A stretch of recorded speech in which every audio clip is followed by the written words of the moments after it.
has brought about untold hardship to quite a number of Nigerians. Now, with demonstrations set to start on Thursday, the 1st of August, the atmosphere is pretty heavy, with anticipation high, yet uncertain. Well, joining me on the program this evening to discuss this is Aisha Yusufu. She's a civil rights activist. Aisha, thank you for joining me on Politics HQ tonight. Thank you so much for having me. All right, let me start off with a tweet of yours, just about 53 minutes ago to this program. Okay. You wrote, people are tired. That's on your X account. People that used to think the protest is for people with no jobs are telling me now they can't wait to be a part of the August 1st protest organized by citizens.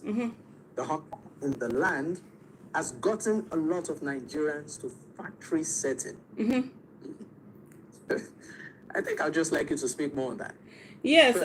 So I went out today and I met quite a number of people. Those who ordinarily, are always so dismissive. Oh, you people on the street. So with this air of you don't have work now, that's why you're on the street kind of a thing. And then I'm saying, oh, we can't wait. How is this protest going to be? And even in the last few days that I've gone out, I've gotten that response a lot from them. And it just simply shows that there's a bit of selfishness, that people have. People don't want to advocate on issues or take on issues until it happens to them. And so all this while that we're saying, look at the signs, look at where we are heading to. They just felt that it wasn't any of their business because they could go to market and with the money they have, they could buy food and eat and, be okay. So it didn't matter. But now people are actually at that factory setting where they now know that everything affects them and they understand that governance is important and it's affecting everyone and they are ready to be on the street. So it's all about the citizens. Whatever the citizens decide, that's the way things will go. But some are also of the opinion, like we saw today, even though, in some parts of the country, some, I call it sprinkle of protest. We saw a bit of it in Niger State. In Lagos, for instance, there are some that are saying, you know what, protest is not the way to go. They even organize their own protest, right? Questioning the objective at all, if a protest, on this hardship, is actually the solution. So, I would like you to speak on that. So the first thing that I'm going to say is that why then did they protest? Okay, for me, everybody has a right to their own opinion, and everybody, like the right, some people, for example, I myself or any other person that feels that protest is something to do, the right that we have to protest is the right others have not to protest. Which is very okay. Nobody has a right to force anybody to do a protest. And so if they feel that protest is not the way to go, and then they shouldn't protest. But anyways, why are they protesting before even the people that said that they are going to protest come out to protest? Why didn't they stay at home and just simply tell everybody that protest is not the way to go? Why did they feel that for them to be able to pass on their message that they needed to be on the streets to carry a banner and say that people should not protest? So that simply tells you that protest is the way to go if you want your message to be heard loud and clear. Okay, let's talk about some people or some concerns as regards the major last protest that Nigeria witnessed, talking about the End SARS, where many are saying, look, we know what happened during the End SARS. At some point, it was hijacked and there was destruction of property, loss of lives. Some are yet to even come out of that shock of some of the things they experienced personally.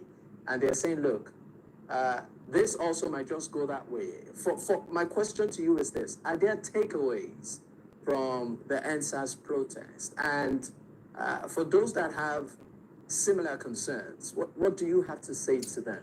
So the first thing that I'm going to say is that this question should be to the government, to the Nigerian government, because the Nigerian government is the one that behaved like a terrorist government. No, I think I should remove the word behave. Nigerian government was a terrorist government. On October 2020, they decided that they were going to kill citizens who had come out to simply protest and say that their lives should be protected. They should not be killed anyhow by police.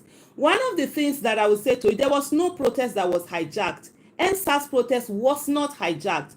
The Nigerian government brought in talks to beat up End SARS protesters and also to kill them. We saw police vehicles, the Nigerian police using its own vehicles to convey talks. We saw the Nigerian military using its own vehicles to convey talks. We saw the DSS and all of that using their own vehicles with their own men to convey talks. And I didn't put water in my mouth while I'm saying this. I'm saying this thing. We also saw the Lagos state government using its buses, those blue buses that they have, to convey to, no, hold on. I allowed you to finish. So let me finish answering. I don't want to go into any other thing without answering what you have asked me. And so the Lagos state government used its own those blue buses to convey talks, to go and beat up protesters, main protesters. We still have one that was wielding knife, that sometimes you still find his pictures. People have shown his pictures with politicians. So there was no hijacking. They brought in talks to attack the people. When the same talks, and I think a lot of people have forgotten. Hold on. You asked the question, or do you want to do the interview on your own? I'm very good with going back home and doing what I'm doing. Because you asked the question. People are constantly being gaslighted. Things that did not happen. And the way media has continuously portrayed this thing, a message that is false, that is not factual. And so, like I said, I've told you, I've given you where the government brought in talks. And this talk, and some people say, oh, the protesters, when they were killed, they went on rampage. They didn't go on rampage. They were dispersed. The thing that you saw in Lagos, all of that burning, looting, destruction happened because there was a face-off between the thugs and the police. And right now, I can't remember, there's a particular police station where there was a face-off between this thug and the police. And the thugs went on, started all the mayhem. And they did what they did. It had nothing to do with the protesters. The protesters had been dispersed, they had been killed, they were licking their wounds, they were all over the place. It was not the talks that the government has brought in that did what they did. So the lesson here is for the Nigerian government to not use talks, you understand, and bring them into harm, and then that will end up destroying the properties. Nigerian protesters have always been peaceful, and we've seen that anytime that we have seen violence, it's always been the security agencies that bring in the violence. All right, Aisha, thank you for all of that explicit explanation. But let's go back to the reason for all of this, particularly the current one. And that is the state of the nation, the state of the economy. We've seen this government roll out some policies from day one, talking about the removal of the subsidy regime on petrol, and then it didn't stop at that, the unification of the exchange rate. And the promise is that at the end of the day, in the long term, Nigerians will benefit from all of these policies. The fallout of it is the current, price of basic items like food. I would like you to speak on some of these policies, particularly in reaction to some of the agitation of Nigeria, one of which, the recent review of the minimum wage, right? From what it used to be to 70,000 naira now. So I would like to know your take on some of the policies of the administration. Okay, so what you've asked is a lot of questions packed into one. So you expect a bit of a longer explanation. Let me start with the removal of subsidy. I am one person that have never supported subsidy. In the year 2000, from 2007 to I think around 2012-13, I was in the transportation business. I had trailers that were going to Lagos and then bringing things to the north, and from north taking things to Lagos. And diesel wasn't subsidized. And I found it, ridiculous that we were subsidizing petrol, but diesel that was more of commercial usage wasn't being subsidized. So that was why when the 2012 Occupy Nigeria protest happened, I was not part of it, because I actually wanted subsidy to be removed. And even up to today, I've always said it, I want subsidy, to be removed. So the removal of subsidy, it's not the problem. The way you go about it is what has been the problem right now. For example, if we talk about subsidy removal, when you remove subsidy, there are certain things that you need to put in place to cushion the effect of it. And even beyond that, there are also certain things that you need to put in place to ensure that your revenue that you're getting the optimal revenue that you're supposed to get. Let's take, for example, the oil theft that is going on. We've seen a lot. We've seen, I think I've seen Tom Polo come out to accuse the chief of naval staff, or the navy staff they call them, the chief of naval staff, to say that when they and their people arrest people who steal these vessels that steal oil, that the Nigerian Navy itself is the one that releases them. We've seen that accusation. We've seen investigation that has come out to say that the chief of naval staff has collected bribes worth hundreds of thousands of dollars and in letting people loot our oil. We are losing so much every day. We are losing millions of dollars every day. If you put that together in a year, we're running into billions. There have been reports that even the oil that Nigeria gets is less than what is being stolen. If you're going to remove subsidy, yeah, fine. And then you end up ensuring that this oil theft is stopped. And you will have money that can be used within the country itself. When you also remove subsidy, you do not remove subsidy, because when you remove subsidy, what you did was to take away money from people's hands, money that they would have had, they will be spending. They are now being forced to pay the price, and even at that, the subsidy is still being paid. Even Buhari had removed subsidy, they kept paying it, they called it under recovery. And the next thing also is to look at the expense of governance, the spending spree that this illegitimate administration has been on.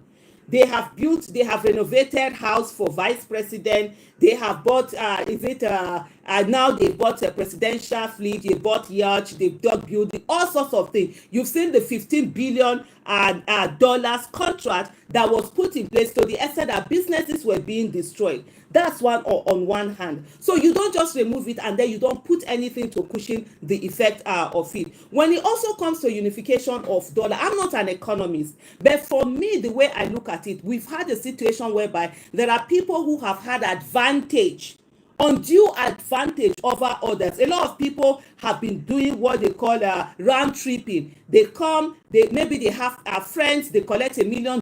They don't have businesses. They pay abroad, they get this money back in there, and they sell it and make profit. Some businesses, because they have connection, they are able to go to CBN. They are able to get monies at official rates. And then the business they are doing, of course, they already have profit. If you're buying dollar at 400 naira and buying dollar at 700 naira, we are doing the same business. You had connection, and you've already knocked me out. And so we had a lot of effect. We had a lot of issues with that whole having different, dollar rate. Are you saying that the removal of subsidy, for instance, or many of those policies that you have highlighted, isn't the problem, but the implementation? Absolutely, it isn't the problem. Removal of like I said to you, for the last 15 years, I've wanted subsidy to be removed, and I still stand on that. It's not the problem. But you don't just come out because maybe I just make a pronouncement and you have nothing to follow. There's no governance. There's difference between governance is not wishy-washy thinking. It's something that you have to think about the effect that it has on people's life and the way you go about it. Even the unification of dollar, you understand, to an extent. Right now, we're talking about dollar, right?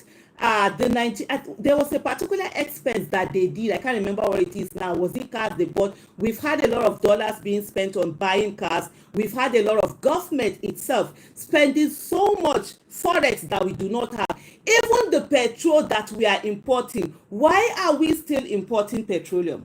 That in itself is where we are wasting a lot of the forest that we are earning, and it's giving us more problem, right? So we have a government that is not interested in what an illegitimate government that is not interested in what the lives of the people. All they're interested in is how much they can lose, and that's why you see they're bringing all of these grand projects that they're doing. In Abuja, they are scraping roads that are already okay because those are conduit pipes. You are able to have a lot of money that will be budgeted, and you'll be able to do so many things. So the nation is where it is. And when you talk about the issue of hunger, insecurity has caused hunger.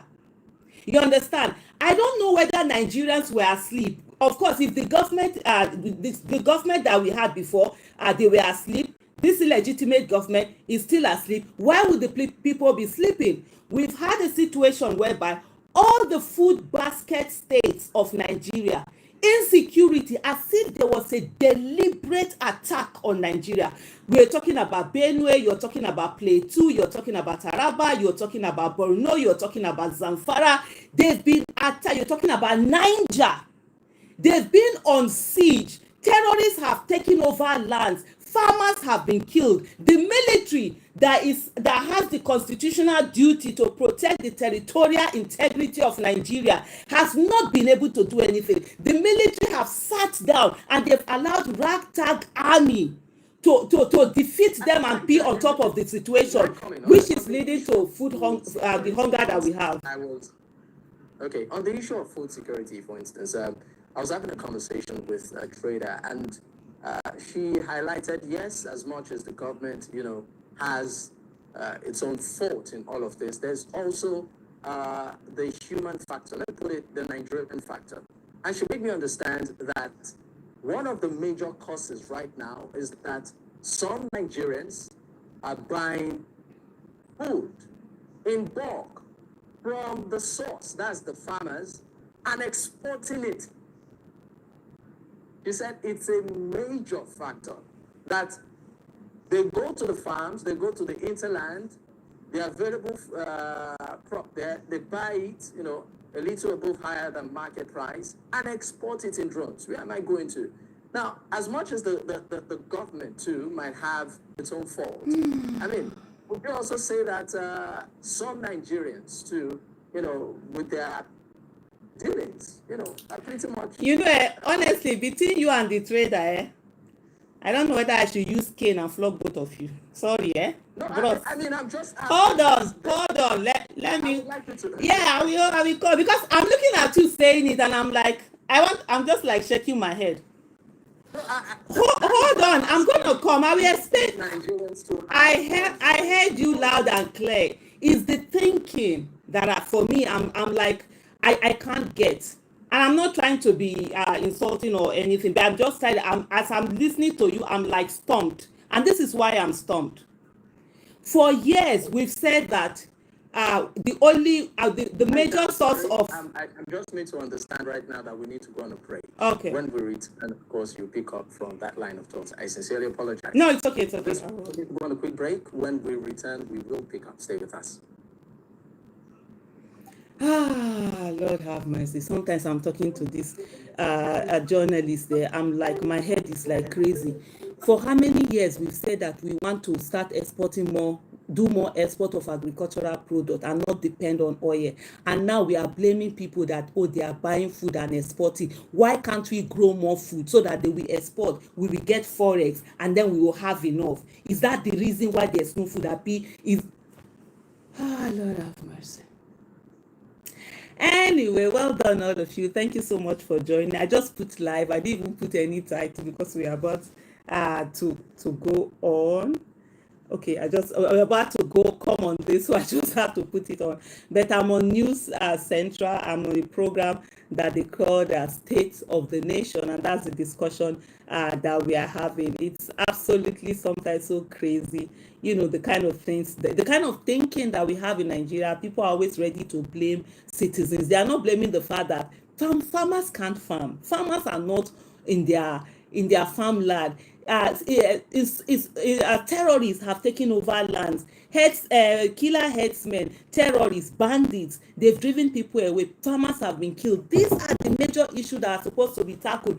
If there is export to be done, let's be exporting every day to them now. Other countries, it's not from agriculture that they get forex. Are we not saying we want to get forex for agriculture? Why now are we blaming the people who are actually, exporting food? I think they're about to finish their break. Let me come.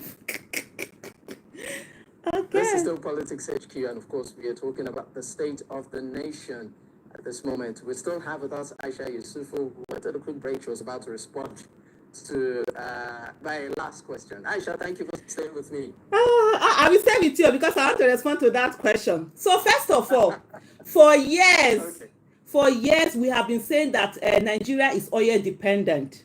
And so what we want to do is that we want to earn more forex from agricultural produce. Agriculture has been hyped, so many billions have been spent on agriculture to be able to revive it to such a place, to the glory that agric used to have. I think, if I'm not mistaken, between 50 to 60 something percent of Nigeria's income actually came from agriculture before the oil boom that made us to leave agriculture. Now we are blaming people that they are exporting food and bringing in forex, instead of us to blame ourselves that we are not producing more food, so that there will be enough to eat, enough to sell, enough to get forex, so that agriculture can actually, compete with crude oil, with the petrol, with oil that we have, where we would rather blame. So let me tell you and the trader that you have the conversation with, the people who are exporting are not the problem.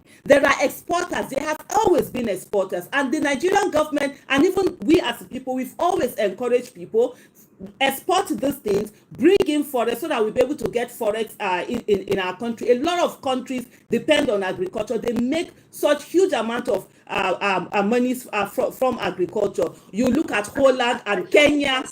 Let me continue. Let me round up. I'm sorry. What do you also say about some individuals who go ahead to increase prices astronomically? I'm gonna come to that. You are talking to a trader. I've been trading my own business since the year 2000. I started when I was 10 years old. I used to stay in the shop for my parents, so I know what trading is all about. So you see, first of all, I want us to understand this blaming. The issue that we have is the fact that people can no longer go on their farms. We don't have mechanized farming, first of all. The other farming that we're doing, people have been thrown off their farms. A lot of farmers have been killed. I will give you quick examples. The Zabarmari farmers, where they farmed someone, I think they reported terrorists to the military, and then the terrorists in retaliation came into their place and they killed, if I'm not mistaken, about 30-something farmers. They decapitated them, put their heads behind their back. These are 30-something people who are rice farmers, who are trained in that business, that have been killed. Nobody is going to replace it. I don't even know what rice looks like. You probably don't know. And then at the end of the day, we've lost a lot of farmers are in IDP camp. So we can't blame people who are exporting. Coming back to the issue of some traders who add exorbitant price, let me tell you something. Except that person you were talking to was not a real trader. As traders, where we make our money is when things are cheap.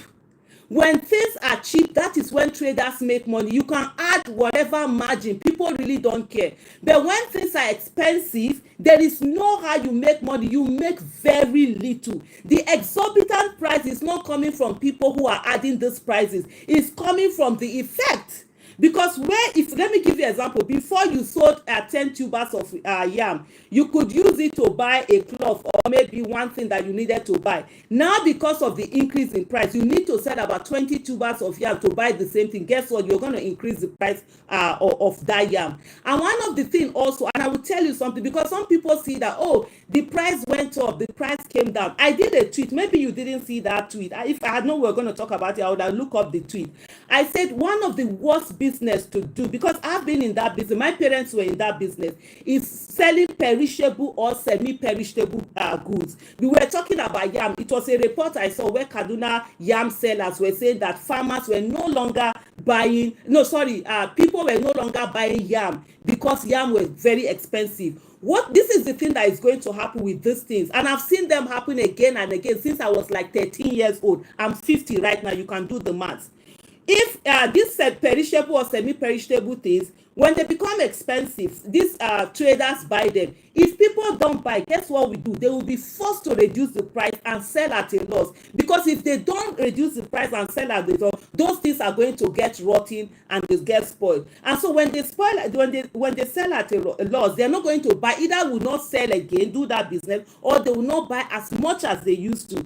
Then the effect on the farmers, hold on, I'll quickly round up. The effect on the farmers is that those farmers, if they will be forced to sell this thing at a giveaway prices, then the next farming year they will not farm it again. And that's why you see in other countries they don't allow this happen. What they will normally will happen is that the government will subsidize so that the farmers don't feel the effect and they will keep farming. But in Nigeria there's nothing like that, and at the end of the day you see these farmers, they will not farm those things again, and we will have subsequent years where there will be scarcity of those products. Right, Aisha, we're pressed for time, but quickly, I mean, this was actually not even supposed to be part, but I just thought to ask you, in 30 seconds, I believe if you could just, give a response. Your reaction to Kenneth Okonkwo's exit from Labour Party and his open letter to Peter Obi? Well, everybody has a right to do what they want to do, and he felt that was what he wanted to do, and he did it. That's it. About the Obi movement, do you think Peter Obi, from that letter, I inferred that maybe Honorable His Excellency Peter Obi, is a weak leader. Do you think Peter Obi is a weak leader? Absolutely, Mr. Peter Obi is not a weak leader. Mr. Peter Obi is a democratic leader. So this is the thing that is happening. And I said people want to have democracy, but they want to have it in a dictatorial way. So they are saying that Mr. Peter Obi should get into Labour Party and single-handedly fix Labour Party and be the one to make the rules and come in. The way we've seen in other parties, they will come in, one person will come in, bring money, tell everybody what to do, and then bamboozle everybody and get everybody there. That's not democracy. Democracy is allow the process to follow and everybody putting their hand in. So how is it that we want democracy, but we want dictatorship in parties where one person will own a party? And I also did a tweet earlier today. I do a lot of tweets, and one of the tweets I said is that people are sitting down and expecting that Mr. Peter Obi is going to do to Labour Party what is being done into other parties, like you saw, like Wike and PDP, where Wike, after the 2019 election, Wike brought in money, took over the party structure, and up till today, PDP is still afraid of Wike and unable to do anything. If you want this, if they want that kind of a thing in Labour Party again, where Peter Obi is going to come in and then take over everything, everybody will not be afraid of him, then that's not democracy. Mr. Peter Obi will be like every other person. But I must say that one of the things that Nigerians have been so abused. It's like Nigerians are in an abusive relationship. So because they've been so abused with these leaders who bring in violence, these leaders who are dictators, these leaders who don't care about us, these leaders who march over them, they are not even leaders, they are rulers. So when they see a Mr. Peter Obi who is saying that let's do democracy, everybody matters, we all have voices, we will talk, we will have a conversation, we will follow the right process. The end will not justify the means. We will not do things that are not excellent. Let's do things within the ambit of the law. They are surprised, they are shocked, they think it's weakness. No, it's not weakness, that's leadership. That's what they call servant leadership. That's what they call leadership, where someone cares about the people and is ready to fix the thing. And I think at the end of the day, what I would say to that whole letter is the fact that Mr. Peter Obi has constantly said that he's not desperate to be a president of Nigeria, but he's desperate for Nigeria to work. So he's not going to do criminality, he's not going to do violence for him to get in there. He's going to follow the democratic process, and ensure within the constitution, within the ambit of the law, and ensure that we get a Nigeria that works. All right, Aisha Yusufu, thank you so much for your time on the program. Thank you so much for having me. All right, that was Aisha Yusufu, civil rights activist. We'll go on a quick break. When we return, there still matters arising concerning Nigeria's state of the economy. Stay with us. Hey, I'm not saying that I'm not an activist. I should have even said, okay, let me leave that one now. Come. Okay.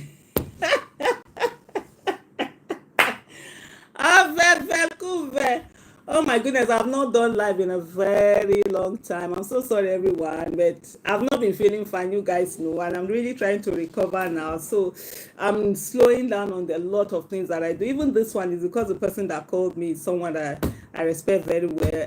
Kayode Okuntemi. Is he Okuntemi? Uncle K, we call him Uncle K. Hey, Uncle K will kill me. I'm not pronouncing his surname very, very, very well. Kayode Okuntemi. Yeah, I think that's it. So that's why I had to join. So sorry about that. You guys have not been seeing me, but it's really quite funny just talking. I'm trying to put on my glasses so that I will see the comments that are being made. I absolutely can't see right now. And you guys should not laugh at me. Oh, this is my glass. I don't know what happened. The thing fell off. But anyway, you can still see. You must want to see it now. You say, you are wearing glasses now. Oh, love and hugs to you. Elizabeth, thank you so much. Ikedinachi says here, oh, thank you. Honestly, even me, I miss you guys so much because you know when we're doing those live, there was so much interaction, especially our financial literacy program. I'm going to bring them on, but it's just that I'm really taking my time because I went through, a huge oh my goodness, it was a major crisis. And it's so I really need to get back and get myself and my body back into position. Okay, I'm trying to get another phone so that I will see the messages that are there. So of course, just talking about this last question that they brought in about Kenneth Okonkwo and everything, and I think Nigerians just believe that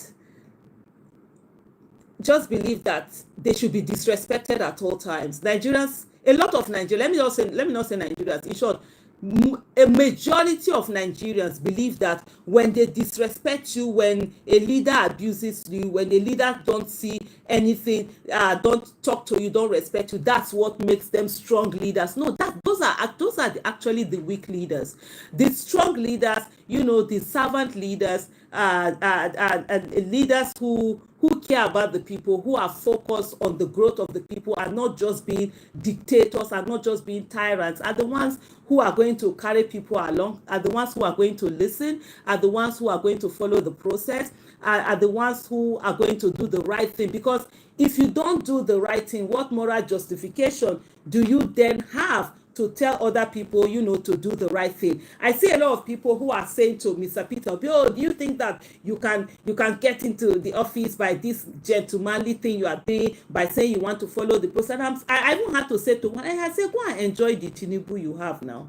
Since you want somebody that will do violence, since you want somebody that will kill, maim, snatch, grab, and run with it, then go and be enjoying your Tinubu now. For me as a person, and that's why when he asked me about Kenneth Okonkwo, I did say that he had the right to do what he did, and that's his own right to do it. For me personally, if Mr. Peter Obi is to behave the way that Tinubu has behaved in terms of rigging election, in terms of violence that was brought into the election, in terms of all those things that I do, for me, I will move away because our values no longer align. And I will say, okay, I'm sorry, I might not necessarily do a letter and be calling names or whatever. I'll just say, Augusta, at this moment, your values and my values don't align, and then it's okay. But you see a lot of people, and this comes from the fact that we have lost our values as a society, and so people see wrong thing being done. And I love the fact that even in that letter, he literally blamed Mr. Peter Obi for the fact that the election that he won was rigged. How do you blame a victim? We do that a lot in Nigeria. It's just like the protesters. People will be blaming protesters for being killed by government instead of blaming the government that killed the protesters. We've done that a lot. And Mr. Sam Amadi said, if I could just find that tweet, he said it's so foolish for someone to blame a person for that his mandate was stolen, that the person who is supposed to safeguard mandate is actually INEC, and INEC has failed. And if we go on with this, what we do is that we valorize crime. We now make crime as if it's one achievement, an achievement that you went to rig election, an achievement that you went to use violence, an achievement that you do not allow people to vote. No, it's not. It's a heinous crime, and you should call that, that way. And that was what Mr.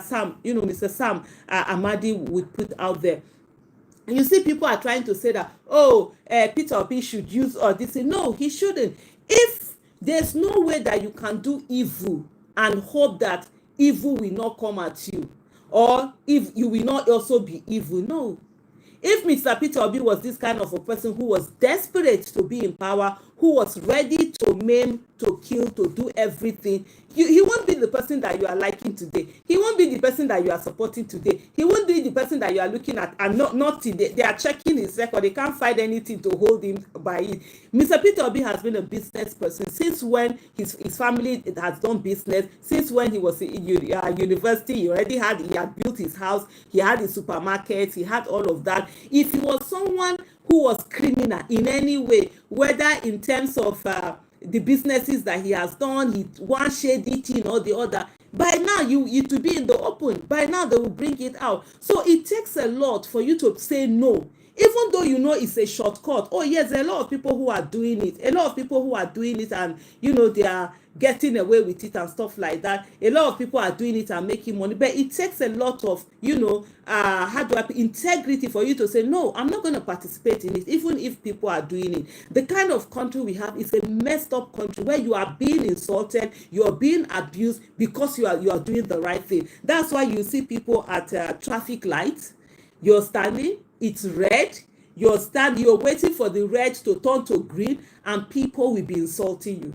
People will be abusing you. People will be honking at you. The ones that will not go be and pass on will stop and literally curse you just because you're doing the right thing. You're doing the right thing, you're not the one that is being shamed. Unfortunately, that's what we have in our country, and that's what that whole, as far as I'm concerned, that whole letter and the way people have been reacting, it's all about. Some people are coming out to say, that yes, he's saying the truth, because for them, they also feel that, but he should have rigged the election now, so that we will get in there and say that, it's our candidate that won. No, the end will never justify the means. The means is very important. The means must be clean. And like Mr. Peter Obi said during his what do you call it now? What was it when he after, I think it was after the Supreme Court judgment, when he brought the statement that he brought out, he did mention something about the fact that if you must be called excellency, the process that bring you in must be excellent. And if the process that is bringing you is not excellent, then whatever that thing is not worth having. It's not what. I'm a businesswoman. I know I've lost a lot of businesses because I refuse to partake in some of the shenanigans that other businesses will partake in. I would rather lose money. I would rather stop that business. I would rather not do anything shady. And that's why for me today, I have the freedom to be able to use my mouth and call anybody in. I'm not afraid that, somebody is going to find one shady business deal that I've done, or one thing or the other, that I've done. And these are things that are normalized in Nigeria. And I'll give you even one small example. Sometimes people come to the warehouse, they want to buy a product. They will say to you, change the price. Maybe like a gallon of oil, let me just say it's 10,000, and they will tell you, change the price to 20,000. They are going to give it to their the receipt. They are going to give it to their organization. I'm like, no, sorry, we don't do that in our warehouse. We go to another place to go and buy. If you want, you buy it at that price. We give you. If you like, go and do a new receipt and resell to your people. That one that you call the sale market. That one no concern me. But for you, but these are things that people think is smart. It's not smart. It's criminal. And so that's why people are sitting down and looking and say that, that Mr. Peter Obi is weak. Mr. Peter Obi is weak. Peter Obi that took on a corrupt establishment, that called them out. The same Peter Obi that was talking about, oil theft, and calling out government and telling government that it is government that is part of people in government are the ones that are stealing oil. That it is now that Dangote, because it has affected his refinery, that has now opened his mouth and is now talking, is the person that they are calling weak. The person that they said that they told him that he cannot get 1,000 votes went around Nigeria, took all this thing, took on the whole corrupt political structure, took them on and won the election, and it was rigging that they could use to get in. Is the same person that someone is calling weak because he did not also go and bring crime. He did not also what do I call it? He did not rig election so that the people will get into office and then they will not be ministers and SS and whatever. I beg, let me read. Was it okay? The end mustn't justify the means. The means must be clean. Actually, if you must be called the excellency, yeah, absolutely. That was what Mr. Peter, and that's so apt. And for me, that's who Mr. Peter Obi is. And Mr. Peter Obi has never been one to tell other people to do what it is that he cannot, do for himself. And I've shared a lot of moments even in that campaign, like when he saw artists. I remember I've shared the issue of P Square, and I said for me one of the regrets I have in that campaign was when P Square were supposed to come and play the first, I think, I can't remember the state now. I know before they went to Port Harcourt, they were two states they were supposed to be in. It took a lot trying to convince Mr. Peter Obi to allow them. They said they wanted, but Mr. Peter Obi was like, no, he didn't want them to be victimized. He said, I know these people, they will now they will now go and be victimized. They were like, they have agreed, they know the consequences, and they want to do it. And in short, I had gotten, the private jet was on ground, everything, all that. With I spent over 8 hours writing. I did this thing that I wrote. I even said my regret was that I would have just made a decision and just carried them in. And I told people, I said, look, the next time any of such thing happen, I'll just make decision. I said, me and you will fight later.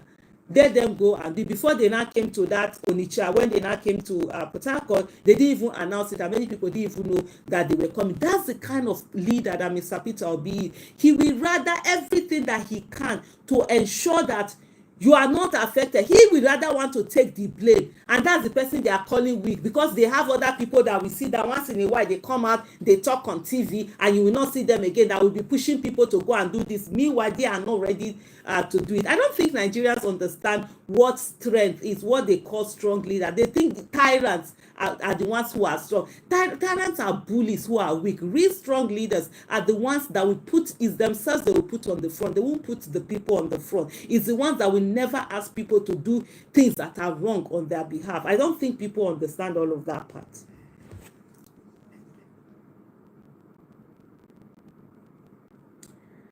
Yep. Let me just go in and so that I'll be able to see these comments. My husband must not see me wearing these glasses. He's going to be like, oh my God. He's the kind of person that even if it's one small hole, me, what's my business? Even if something, I feel they wear. He's like, no, why are you wearing this? Why are you doing that?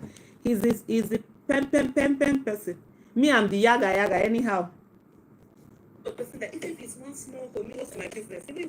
I've seen. So now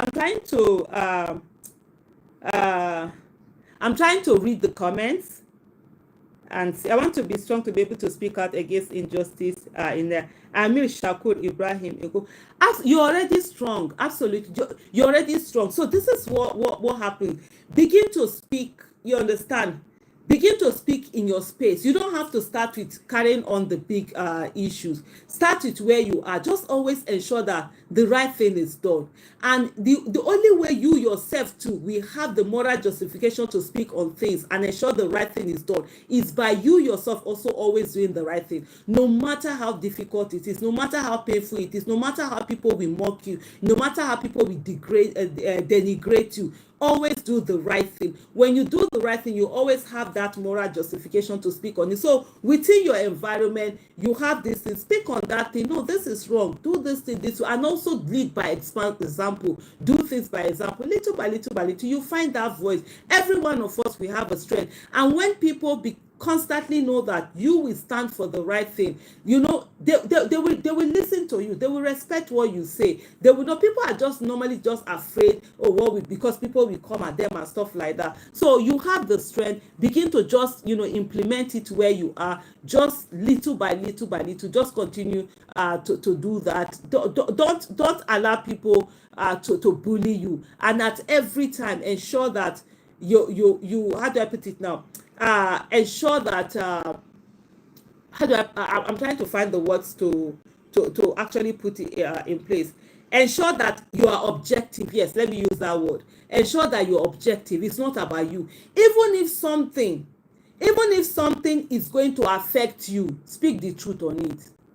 So it's not the one that, today, because if I talk about this thing now, okay, it's going to also affect me. So because of that, you keep quiet. No.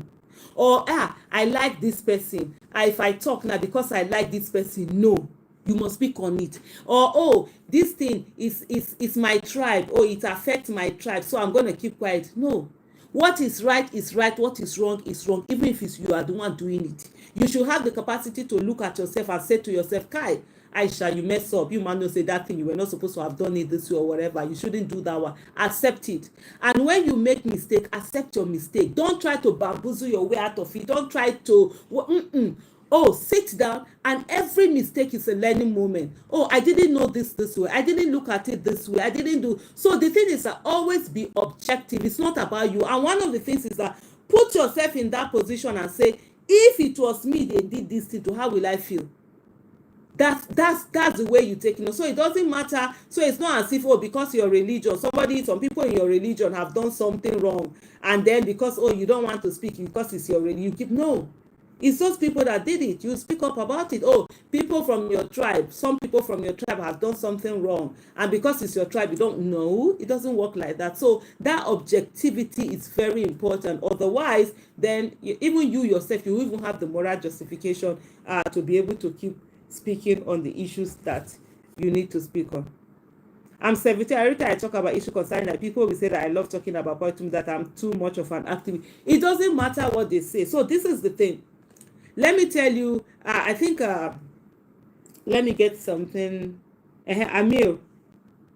Is your name combination Amir Shakur, or is Amir the Shakur? My son is also Amir. I have a son called Amir. He's 25 years old. This is the thing. There's something called the 18-40-60 rule. It says at 18, you care about what people think. You worry about what people think. You always think, oh, that's the stage you are at now. You're 17. You care about what people think. You don't want people to say this or that, so you keep either care whatever, you keep quiet or whatever. At 40, you don't care about what people. When you get to 40, you wouldn't care about what people think. You don't care about what people think. You do your own thing. Abeg, let them be talking. Is it not their mouth? Let them talk. Then at 60, you realize that nobody was ever talking about you. Everybody's busy minding their own business. So what I would say to you is that know yourself. So the first thing that you're going to do is that find out who you are. Know yourself for who you are. Love yourself, accept yourself. What people say about you is their opinion. It's not your reality. If they say you are an activist, that's their opinion. Are you an activist? Do you see yourself as an activist? If yes, now when they say you are an activist, they are mainly saying the fact. And then if you don't see yourself as an activist, when they say you are an activist, you know you are not an activist. So what's your business? It's their mouth they are using to talk. They didn't borrow from you. So those are the things that you must also be passionate, be bold. It doesn't matter if people say that's what you talk about. No wahala. For me, I got a lot of beating because I talked a lot. I advocated on issues within my family, within this thing. If I see something wrong, even when my parents are doing it, I'll say, look, this is wrong. Oh, they will beat me. But you see, one of the things I realized, even as a child of 13, 14, was that anytime my truth favored adults, they loved it. But when that truth did not favor them, they don't like it. So I just didn't bother. And if you go to my Twitter handle or even like this, I always say, my mom says in my court, nobody wins. That's one thing. My mom, and when she says, she's always, and she go jare, you in your court, nobody wins, because I'm always very objective. I don't care. Even if it's my mom that comes, then my mom has care. I will tell my mom, you know that thing that you did, you are the one that is wrong, eh? You were the one looking for that woman's trouble. I will tell her, she knows that one. I will tell her, if they're wrong, I will say, oh no, it's the other person that wrong. So I was that kind of a child. So stand on that, be firm on it. Adults will respect you. When they know you're always firm, you're always truthful, you know, you say it as it is, you're objective, you're not trying to think of what will people say. That's where you lose it. Don't bother what will people say. Sometimes people will abuse you, but you know you're saying the right thing. Just stay on it. When they finish abusing you, they will come back one day again. The same people that had abused you, they'll be the ones to be say, oh, this person said it too. Amir had said it too. But that time we were doing this, that. So that's the thing. And I will tell you something. You definitely will be greater than me. You will have more voice than me. You will be heard more than me. You will help Nigeria more than me. And so just keep growing. Everything is at your fingertips. Read a lot of books. Knowledge is very important. If you have to talk, if you have to be one that will advocate on issues or talk about issues or be more vocal, you have to be knowledgeable. So read wide, not just your textbook. Also read novels, because one of the things people think novels is about, whiling away time. It's not about whiling away. You learn a lot because they talk about different things. So if you listen to that interview that I did, there were so many things that I corrected the guy, because some of them I have first-hand knowledge of them, some of them I have read about them, and so I can easily talk. But if you don't have the knowledge, you are limited. So as much as possible, acquire knowledge, read, make reading a huge part of what you do. And then this is my La Pencha say, my pain is how the youth are being victimized in all ramifications. Exactly, the youth are always being victimized. Meanwhile, they are the victims. We haven't given them enabling environment for them to thrive. We haven't given them a great country, and yet people sit down and people just keep, blaming them. And that's what people do all the time. We all, especially in this Nigeria, we always victimize the victim. We always victimize the victim. Police will brutalize somebody, then they'll start telling you, were you disrespectful? What were you wearing? Did you have this? Did you have that? Are you okay?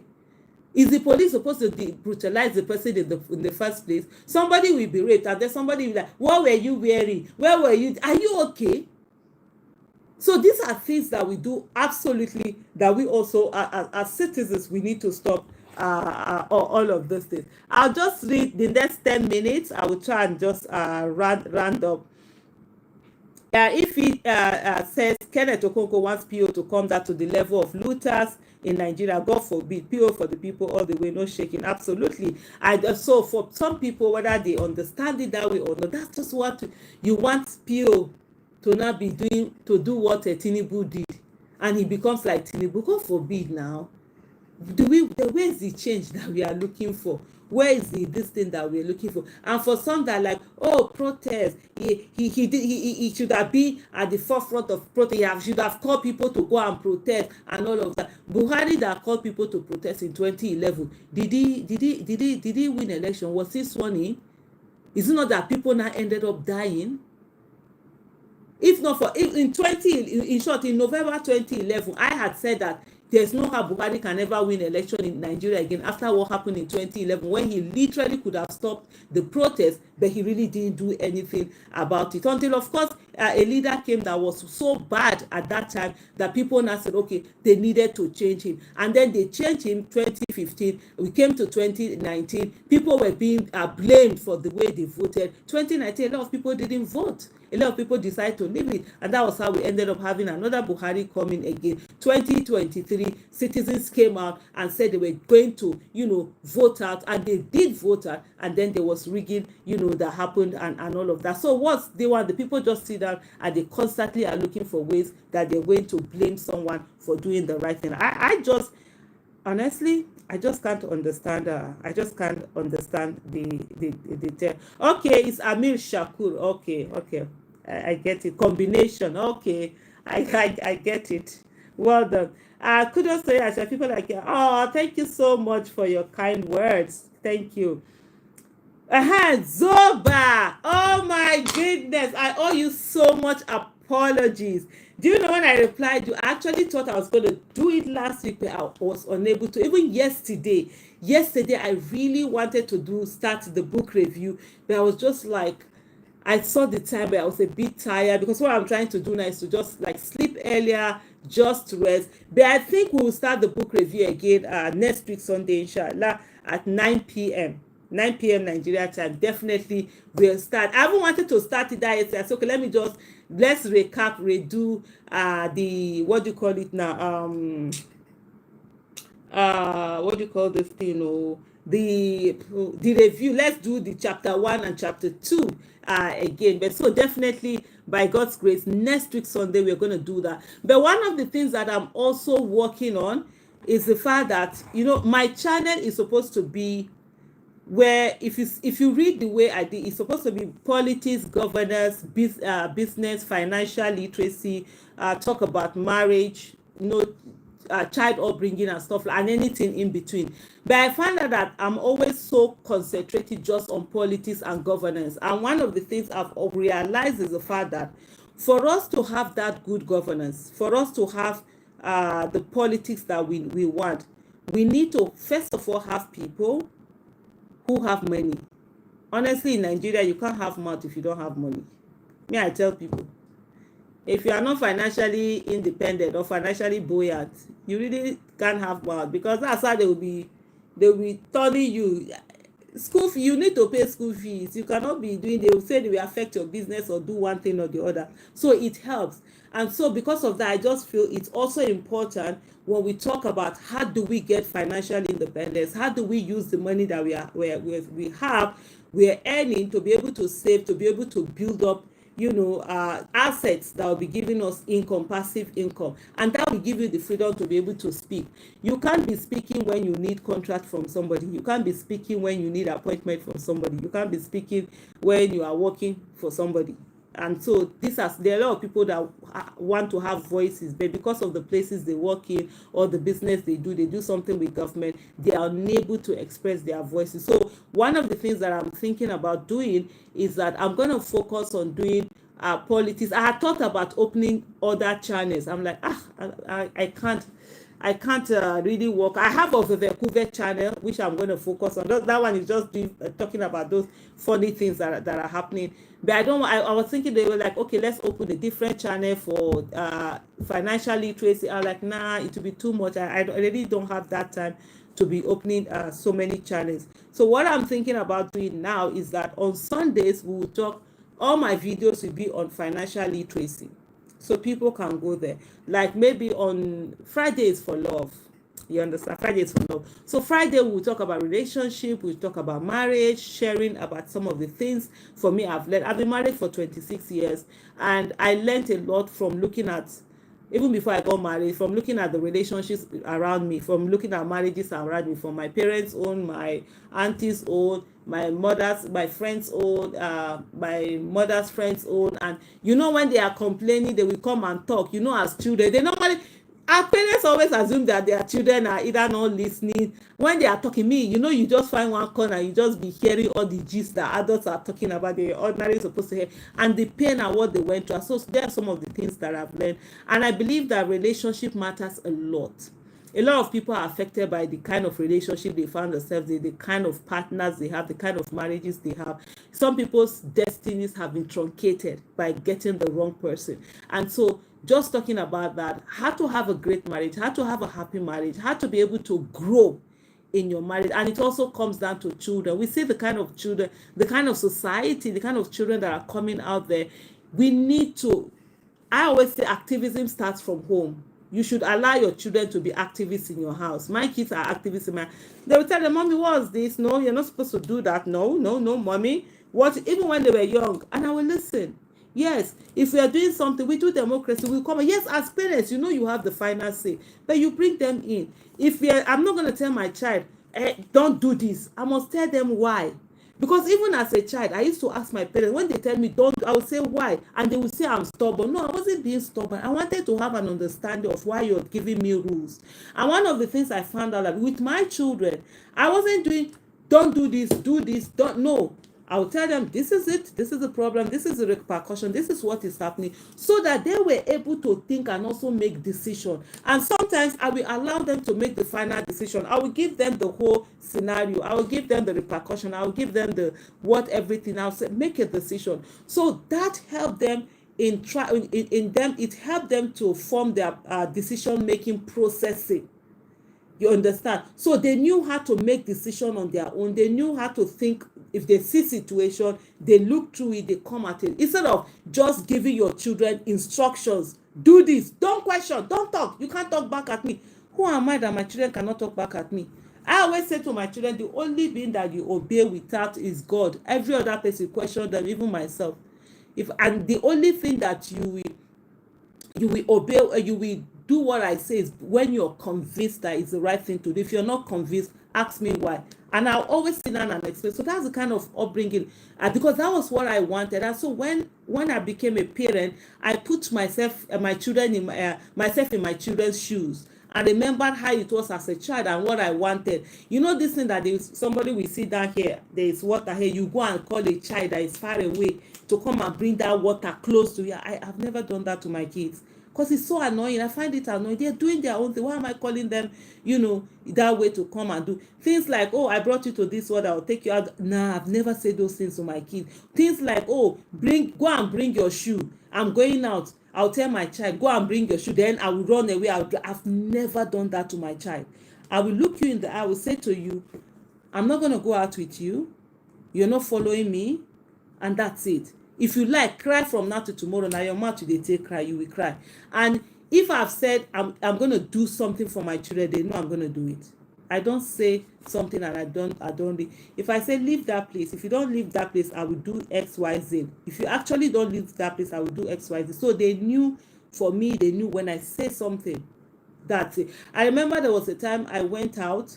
I had promised my children that I was going to buy a particular something for them, whether it was ice cream from a particular place. I forgot until when I got to my street that I remember that I didn't buy that thing. Do you know, I turned my car, I turned it back and I drove for like 30-40 minutes.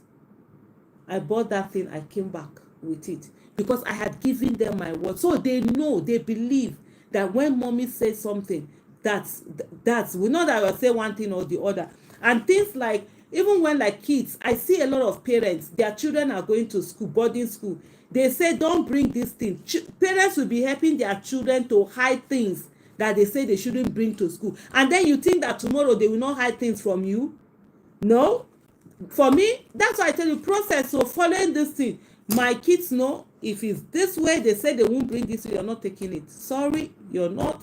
That's it. You know, all of those stuff. And one of the things that for me that I realized was, as my kids grew, they were able to make decisions on their own, even when they are not, because they are used to it. They'll just look at the situation and where they have any this thing, they'll call me. I find, because my son was 14 when he went to UK to go and do his after his GS3, which was year 9, right? Yeah, after his year 9, he went to go and do year 10, year 11 in UK. He did his A levels in UK. He finished his university in the UK, his first degree in the UK, and so he will make decision. Because what happens is that if you don't teach your children how to make decisions, if you don't allow them ability to make those decisions, they are always used to receiving rules and regulations for you and obey you. That's it. You say this. That's why I always say that the first set of dictators that people came across was their parents. If I tell you to do it, do it. You don't argue. You don't do this. When they get into the society, either as young children, that's why you see that peer pressure happens a lot. They can't make decisions on their own. So whenever they find anyone that can make decisions in the group, that will be the leader. They will just start doing what that person is doing. So I'm thinking of, on Saturdays, we'll talk about that, like children upbringing and stuff like that. On Friday, we'll talk about relationship, marriage, and then on Sunday, we'll talk about financial independence. Then it's only Monday to Thursday that we'll be talking about government, politics, and stuff like that. Yeah, so those are some of the things that I'm doing. But like Soba said, we'll start, by the grace of God, we'll start our book review on Sunday. Hopefully. Am I traveling by Sunday? We'll see. But we'll start something so that even if, so one of the things I talked about, that even if I can't do live, I will do the book review on video and put it. That's another thing I can do, because most time people, because what I wanted with the book review was that they would have a conversation. You understand, conversation. But sometimes some people don't actually, we're not contributing. Whether I say they are not, Zoba is always contributing anyway, where they've not read it or something like that. So I can just do that one and put it as preview while people are watching, and then have that conversation on this thing. So that's also something that we can do. Yeah, I wanted to do 1 hour. I don't want to exact I don't want to exact my English. Richard Davis, you gotta get a grip. Speak English. Hey! Oh yeah, no zuroro wewe lo he go me azibo. Oh go lo oh ve cool. Hey! When zuroro me ụghara mita mizitse wege vam go make ki mezipo iye ayiriri mutum haka kwarin ka zauna ka ga mun cewa zan sai da in yi turanci kawai, wato turancin da nake bata isa turancin ba, kai kana da wani turanci dai, to ni ina jin wani yaren, kana jin yare na, ban tabbata kana jin yare na ba. I see that jeje na you tell me say me no fit speak English wey no be na language wey me dey speak. You ain't know they hear my own. Hey, I'm very cool. Iyọ̀pẹ̀rẹ̀ Abe Elizabeth Mo. Hey. Ọmọ umemime ọ̀nà fara mẹ́kẹ̀kì mẹ́àzí Igbo kpụkpa. Igbo uzuru olome ule mita ikazi teme ụzọ menizi se makile milu. Thank you so much, Muna. Judy, thank you so much. Me wey I get my own language, now they tell me say the English wey I dey speak say you no rhyme for your English, you no well at all. Me get my own language. If me I dey speak my own, make you dey speak your own, make we see who go hear who.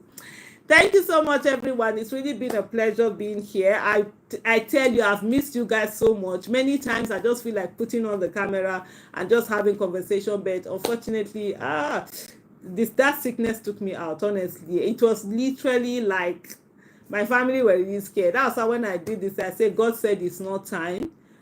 And I'm here, and I really do appreciate the fact. I appreciate all of you, reaching out. I had a lot of people sending emails, calls. Even though I couldn't pick up calls, I couldn't, go through this. I had to go through the emails later on. A lot of people, being worried and asking where I was. So thank you so much, everyone. If you've not already subscribed, please subscribe.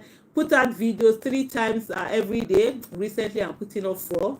To make up for the other days that I missed. I think I missed about 12-15 days. I didn't put out anything. And so, like, share, subscribe. So thank you so much, everyone. Tony, thank you. So I'll start on those financial literacy videos, relationship videos, and child upbringing videos. A lot of things, even in terms of managing. I see a lot of parents who are worked up, who are, school days. Just have a process. If you have a process in place, if you have a system in place, it's so much easier doing this thing. So these are some of the things that I'm going to share from the way I also like with my kids and all of that. So I'm not saying I know everything. I'm not saying that I did a perfect job. For me, I always say the way I made mistake, it's always an evolving thing, and you just have to. There are places where I made mistake. I hope the generation ahead are going to correct it and do better. So, but it's just to share some of the things that work for me, and then the experiences, and have them there. I have 2 kids, a boy and a girl. The boy is the older one, the girl is the youngest, or the younger one, and they are 25 and 22. So I'm an old woman. Amen. Oh, amen. Yeah, I will. Zoba, you're very right. I need to find out balance. So that's what I'm just trying to do right now. Thank you so much, everyone, for being part of this. God bless you all. We just keep talking. Well done. Bye-bye. Thank you.